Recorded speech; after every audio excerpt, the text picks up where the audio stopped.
Welcome to the Mindfulness Meditation Podcast. I'm your host, Dawn Eshelman. Every Wednesday at the Rubin Museum of Art in Chelsea, we present a meditation session led by a prominent meditation teacher from the New York area. This podcast is a recording of our weekly practice. If you would like to join us in person, please visit our website at rubinmuseum.org/meditation. We are proud to be partnering with Sharon Salzberg and teachers from the New York Insight Meditation Center. In the description for each episode, you will find information about the theme for that week's session, including an image of a related artwork chosen from the Rubin Museum's permanent collection. And now, please enjoy your practice. Good afternoon. How are you all doing today? Good, great to have you here. Welcome to our weekly meditation practice together. My name's Dawn Eshelman. Great to have all of you here on a beautiful day. And if you've been coming for a while here, you know that we're having a year-long conversation all about power. The power within us, the power between us, the nature of power, power with as opposed to power over. And this month, in our mindfulness meditation series, we're talking about empowerment, right? And we've been talking about it mostly from a perspective of kind of a general or more secular concept and how that translates into a feeling of empowerment when we meditate. But all along, I've kind of been seeding you with this idea that, of course, this concept of empowerment and the term empowerment has a very specific meaning and role in Tibetan Buddhism. And so today we get to learn a little bit more about that with Lama Aria Drolma. I will just repeat that an empowerment is a way to progress through your spiritual practice if you are a Buddhist, and that is through a relationship with your teacher. And so today we're looking at this beautiful image of a teacher, not just any teacher, a very special teacher. This is the 5th Dalai Lama. And the Sanka is called Scenes from the Life of the 5th Dalai Lama. It is from Tibet, 18th century. And there's so much going on in this. I'm going to just talk mostly about the main figure, but as you can see, it is a narrative painting. So there are scenes from the Dalai Lama's life that are kind of illustrated all around him here, sort of like a photo album or a storyboard if we were to make a film of his life, right? So you can take a walk up to, or an elevator if you prefer, up to the 6th floor with Jeremy afterwards, and he'll tell you a little bit more of the detail of what is conveyed in this painting.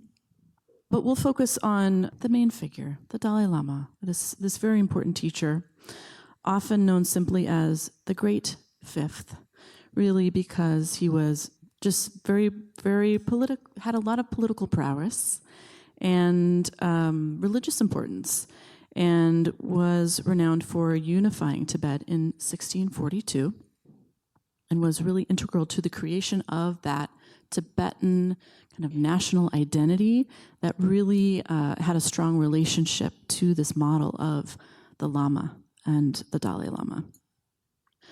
So the metaphor here for us today is not only that he was a great teacher, and we can all think of some meaningful teachers in our own lives, religious or otherwise, and perhaps empowerments that they gave to us, intentionally or not. And again, that concept of empowerment is integral to the relational aspect of the teacher and student, but really that teacher is taking the point of view of reminding us of the knowledge that we already have within. So again, Lama Aria Drolma is back with us today. It's so great to have you here. She's studied and practiced Tibetan Buddhism for over 10 years. She's trained in the Dharma Path program of progressive stages of meditation and contemplation for serious practitioners offered by Kagyu Thubten Choling Monastery. And she's a graduate of the traditional Buddhist retreat of 3 years and 3 months. She's a graduate of Mumbai University with a BA in sociology and is trained in computer programming from NIIT, India, and she actively volunteers as a fundraiser for breast cancer research and supports several nonprofit organizations. Please welcome her back, Lama Aria Drolma.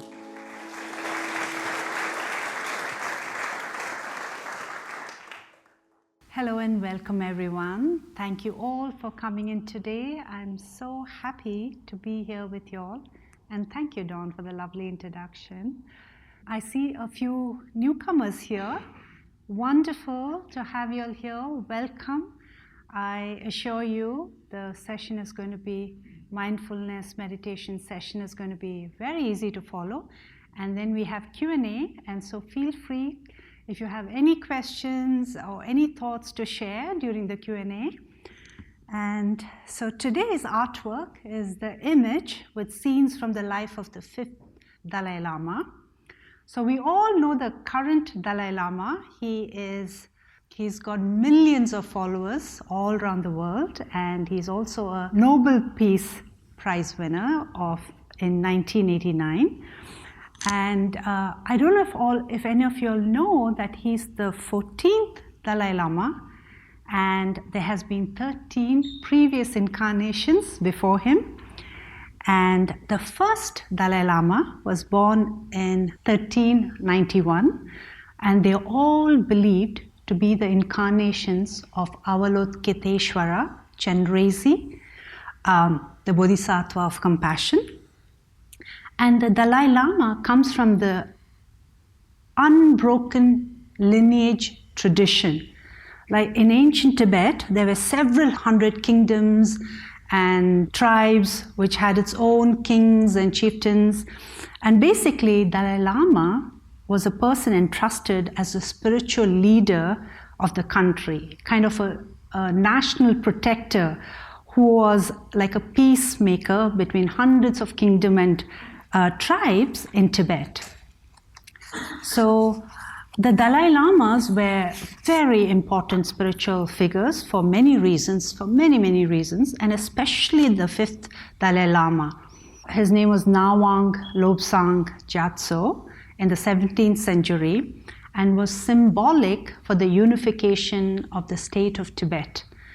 And he was also a national protector for holding the highest Buddhist value and traditions. Likewise, today we have a very special day in the Tibetan tradition. It is also the birthday of Jalwang Karmapa the 17th, also from unbroken lineage tradition. There have been 16 Karmapas before that. And so today is his birthday, and we're having special celebrations in the monastery. And again, this is in reference to Dalai Lamas being the incarnations, having 13 incarnations, and Karmapa, who's very, very well known. He's also got millions of followers. He turns 34 today. So I want to say Karmapa Chenno means acknowledging Karmapa. So there are many master teachers who are incarnations, meaning that when one passes away, there will be another person who is kind of like chosen, like a reincarnation. But when I did ask my teacher exactly, am I going to be dead and then I'll come back as somebody? And my teacher said, no, it's not as simple as that. Apparently there was another great master, and when he passed away, there were 5 emanations born out of his death, which meant one had the mental activities, one had the speech activities, one had the intellect activities. So there were many emanations, like 5 apparently, but all his emanation in the next rebirth. So it's not as simple as it sounds, you die and then you're born with these highly realized masters. But when it comes to Dalai Lama, to simplify, that there were 13 incarnations. With Karmapa, there were 16 incarnations before the current one. And then we come back to the image where in this image, to the right of the Dalai Lama, there's a scene of ritual empowerment. And even when you see his hand, there's a bell and a doje. It's these ritual implements. When they give empowerments, they hold that being, it's something solid, a bell and a vajra, and it holds the truth, the wisdom, and that's what it's symbolic. And there are many others. It signifies other symbolic, esoteric ways too. And the theme of the month is empowerment. But what does empowerment mean in the Buddhist tradition? So empowerment is a grand ceremony conducted by a master teacher from an unbroken lineage. So Dalai Lama's lineage tradition would be something unbroken, in the sense they can trace it back all the way to the Buddhas. And that is why they also, it's very important for the incarnations, the previous incarnations. So it's a grand ceremony from an unbroken lineage. And in the Buddhist tradition, it means a practitioner, all of y'all would be a practitioner, is allowed permission to learn specific meditation practice from a qualified, authentic teacher, a realized teacher. So during this grand ceremony, the master teacher recites the specific sacred text accompanied with all the ritual instrument.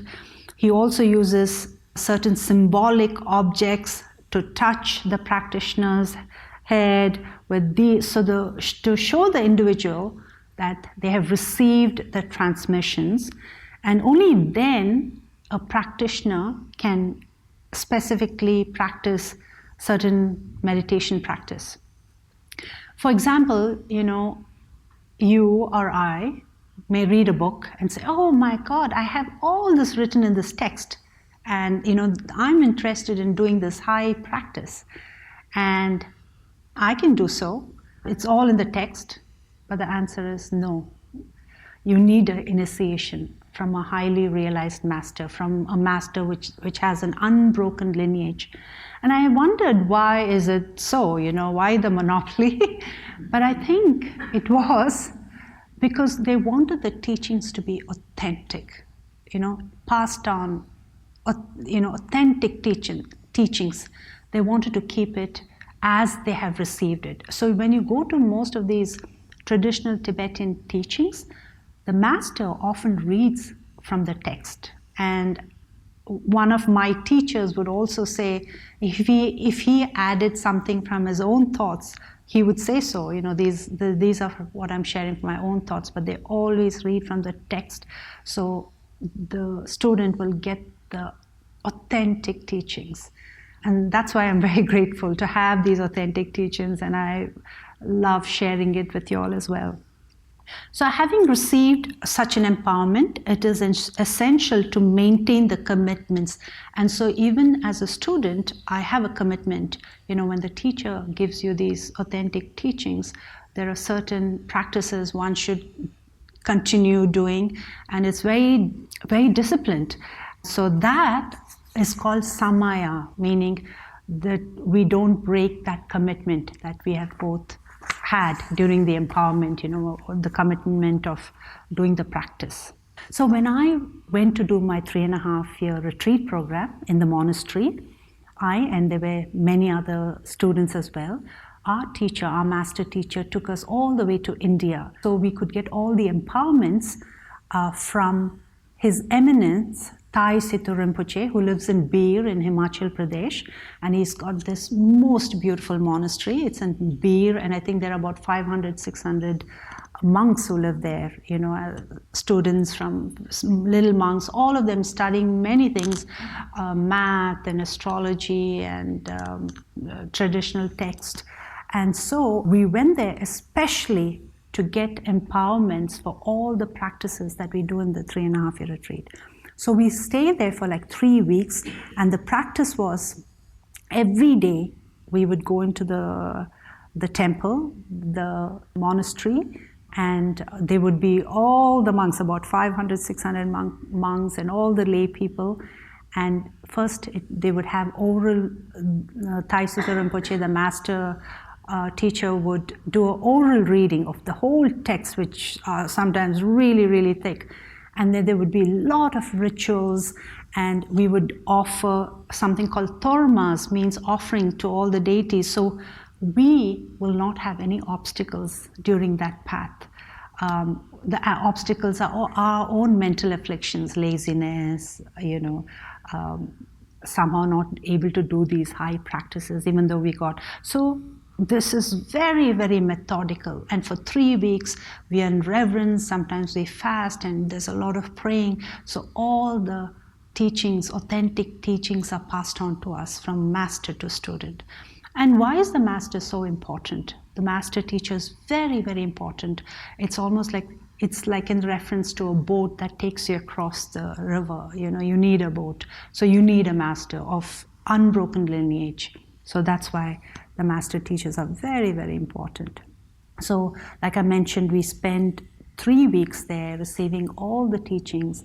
And then when we came back here to New York, that's where the monastery is, we had our own master teacher who then, having those oral instructions, will also give us commentaries about the practice and how to do the practice. So each practice is 1 month, and then on top of that there's another higher practice, and it goes on. And eventually all these practices lead to one thing. It is to understand the nature of your mind. Right now it's your mind that leads to all the pain, the anxiety, the fear, and the hatred, and the jealousy. Everything comes from your own mind. And it is to know this nature, this magnificent mind we have, which we know very little of. And what we call it is, we literally calling transforming our mind. This is what it is. We know very well to do so many exercises for our bodies, but we do very, very little with our mind. And a mind just takes you everywhere. And the mind is the most important thing in the tradition, to know its nature, to know how it acts, and to finally attain enlightenment through these practices. So that's the goal. And so today, coming back to the mindfulness practice, I would like to do a formal mindfulness meditation practice we do in the monastery, because today is a very, very auspicious day. And this is very beneficial. My teacher would say, what good is any spiritual practice if it is not able to give immediate benefit when you want instant relief, when you're stressed or upset, or you have anxiety or depression. And I find this following meditation technique very, very helpful. And I will explain soon. And Buddha was once asked, what have you gained from mindfulness meditation? And he replied, nothing. And everybody was like, oh, so why am I here?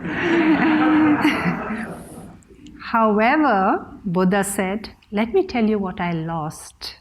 I lost anger, anxiety, depression, fear of old age, and death. These are all our fears. And I think this is very, very well said. So lately, I've been speaking to a lot of students, and most of them have been saying that they are really having a lot of anxiety, the situation with the present situation, probably with the government, with all these things that's happening, and everybody feels a lot of anxiety, and the mind is constantly thinking. And I've had a lot of thought, and I said, I always want to come here and simplify meditation. And I said, how can, when somebody is having these anxiety and constant thoughts, how I want to give you all a mindfulness meditation that's something that you can do anywhere. And one of the things I want to introduce, I have done this before in a different class, but I want to introduce a mantra. So when you're having these constant chatter, constant thoughts, which are, which makes you very anxious and which gets you thinking, this mantra you can immediately say that to calm yourself, and it goes with your breath, and I'll teach you how the technique is, okay? So when we start the mindfulness practice, there are two essential points which is in this tradition, which is in the Tibetan tradition. I'm teaching you what I have learned from the tradition. There are different meditation techniques, and all these techniques help, but the technique I'm teaching you is what I learned. So there are two essential points when you do the mindfulness. The first is your body posture. So when we do this, there are 7 points of body posture, which is very, very important in our tradition, and you can write volumes of books on this posture itself. And the posture was given to us by this Buddha called Vairochana, and Vairochana means illuminating. So you can see by the word itself how important the posture is. And I will go over the 7 traditional postures, but it's also important for you to be comfortable. Each body is different, so you can adjust to what feels comfortable to you. The body posture, it has to be comfortable. If you have backaches or if you have any other aches, just adjust your body to it. But slowly, slowly you can learn how to have your back straight, okay? So if all of you are sitting on the chair, fantastic. Just keep your back straight, and if anyone wants to move a little forward, not resting on your back seat, that will be fine as well. Keep your feet parallel on the ground. It's best not to keep it crossed. Keep your legs parallel because it stabilizes you. And eventually it'll be so easy to do this for an hour or so. However, not recommended. Short meditations are even much better. So back straight, and your legs are parallel on the ground, and then we come to our shoulders. We all love to slouch a little bit, but we'll square our shoulders if we can, and this wakes you up, and also it grounds you. You're seated properly, and the shoulders are square, so it just grounds you. And what we do with our right hand, with our hands, we put our hands out there, and we can put it on our knees wherever it falls, or take your hands, right hand over your left, and touching the thumb. You'll see this posture in a lot of Buddhist pictures. So you can just, Buddha's hands are like this. It's called equipoise, and you can put it on your lap. Whatever feels right to you, okay? And now, your head, your neck is slightly tilted, and your gaze is somewhere. Just look from the tip of your nose, wherever it falls on the floor, just leave it gently there. You're not studying anything, and it has to also be peripheral, meaning as you gaze there, you can see all this around you. So it's gentle gaze, and your lips are resting naturally. Your tongue should be touching your upper palate. And your eyes are slightly open. So for those of y'all who want to keep your eyes closed, it's perfectly fine, but learn to keep your eyes slightly open, because all your senses are open, and but they're unengaged. So now, the essential point of your mind. We now turn our attention from our body to our mind, because it's the mind that actually does the meditation. Your mind should be relaxed and in the present moment of awareness, meaning you may be sitting here, but you probably are thinking what's happening at home or your office or your list to do. So bring your mind's attention to your body. Your mind needs an anchor, otherwise it's jumping all over the place. So today we're going to give the mind an anchor, which is your breath, following your breath, gently breathing normally. So your mind's attention will be following your breath. The reason the mind needs a focus or an anchor is so the mind does not keep wandering away, jumping from one thought to another. So when the mind has something to focus, the mind can gradually become still. So for today's meditation, mindfulness meditation session, we will focus our mind's attention on a breath combined with the mantra Om, Ah, Hum, which is O-M, Om, A-H-R, and then Hum is H-U-M. What is a mantra? It has different meanings, but to simplify, it's just a word or sound repeated to aid concentration in meditation.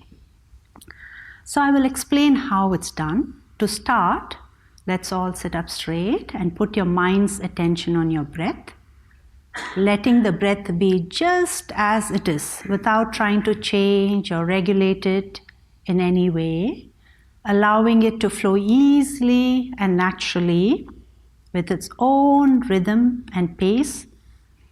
So let's do that. Let's just take a couple of breaths. There was a class when they said we don't know how to feel our breath. So just feel the breath. You can do that a little bit where you can feel your breath. Breathe in and breathe out. So sit still, feel how it feels to sit still. And then you can also breathe, inhale and exhale. Breathe naturally, breathe normally.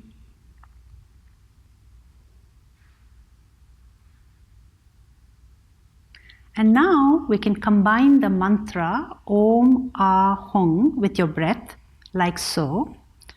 When we breathe in, mentally recite Om in silence.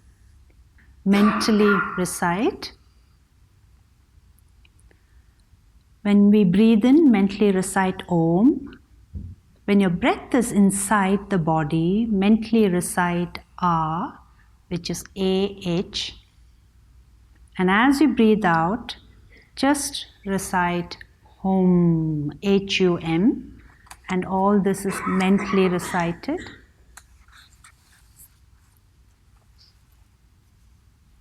And also note, as you breathe out, let your breath pervade the entire space in front of you.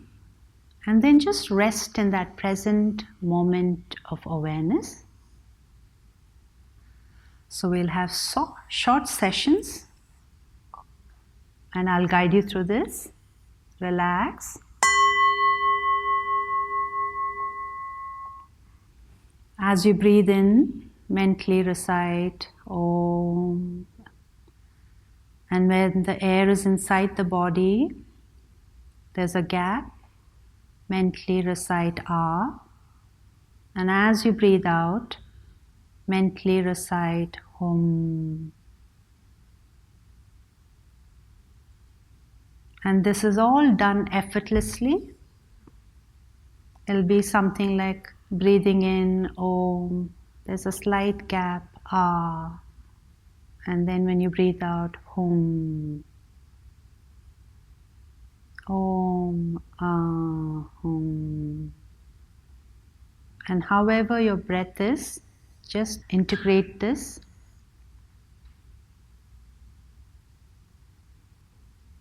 Om, Ah, Hum.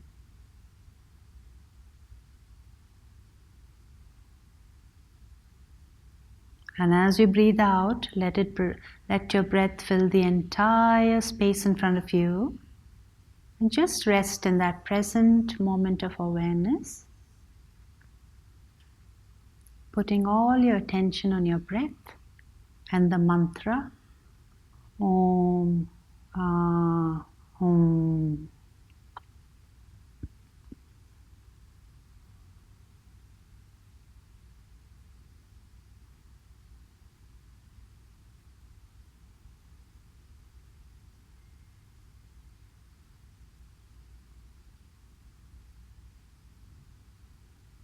Anytime you start thinking, any thoughts, just say thinking, then drop it, let it go, don't engage in it, and bring your mind's attention back to your breath and make it one-pointedly, all your concentration gently on your breath.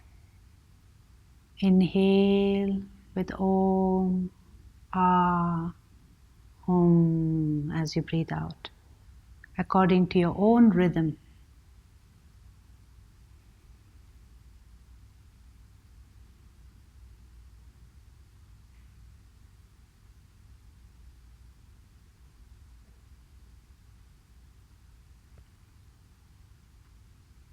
It doesn't matter how many times your mind goes away to your thoughts. As soon as you catch yourself thinking, just say thinking, acknowledge it. Don't push your thoughts, and then bring your mind's attention back to your breath. Each time, try to give more concentration on your breath, your full undivided attention to your breath.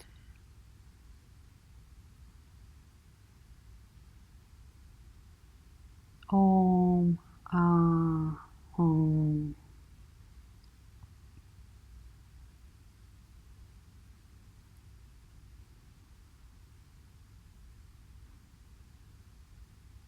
Do not follow the past. The past is finished. Do not follow the future. The future is not here. So come back to the present moment. Putting your attention on your breath with Om, Ah, Hum.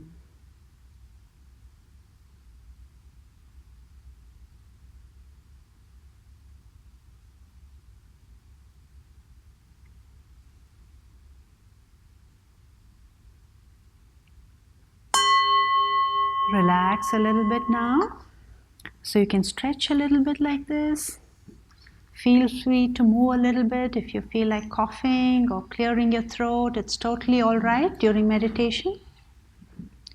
And then for those of us who are just listening to someone, just think of all the sound as mantras as well. So the reason I introducing you to this Om, Ah, Hum is when you have these constant thoughts. So when I'm in the monastery and there's a little stupa, like a temple, I go around and I do this mantra with my bead. I say Om, Ah, Hum. That's one. Om, Ah, Hum. So when I have constant thoughts or something is happening, something is bothering me, and I can't just sit and meditate because then the thoughts are coming to me. So this is what you do. You just say Om, Ah, Hum. So Om is when you inhale, and there's a little gap between your inhalation and your exhalation. So that's when you do Ah, and do your own rhythm. And then Hum, which is H-U-M. So all of y'all, can you all do Om, Ah, Hum loudly, verbally? Om, Ah, Hum. Om, Ah, Hum. Om, Ah, Hum. So now, when you inhale, you do Om. There's between the inhalation and exhalation, there's a gap. That's when you do Ah, and then Hum, and you're doing it absolutely right. There's another gap when you inhale. So that's very, very subtle. So just giving you these thoughts these thoughts I'm sharing with you all. So why did I introduce you to Om, Ah, Hum again? When you have a lot of things going on mentally, you don't have to keep a long bead like this. You can have a bracelet, where you have these little beads, and then you can use that as well. So you're using your breath, you're using the mantra, and you're using a touch. So putting all that will immediately calm you. And Om, Ah, Hum is very, very significant. There's no translation at all. But what it means is, Om is body, mind, body, speech. Om is body, it's considered body here, speech and mind. And when we are practicing, as we get higher in our practices, we even visualize Om, Ah, Hum, the Tibetan, of course, in the Tibetan letter, we visualize that because it takes away all your obstacles of your mind, speech, body, mind, and speech. it takes out. So these are also very powerful.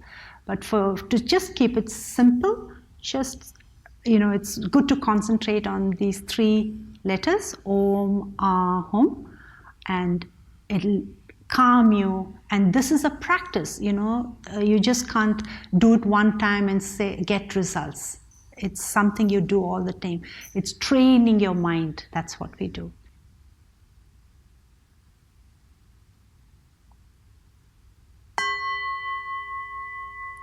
Thank you.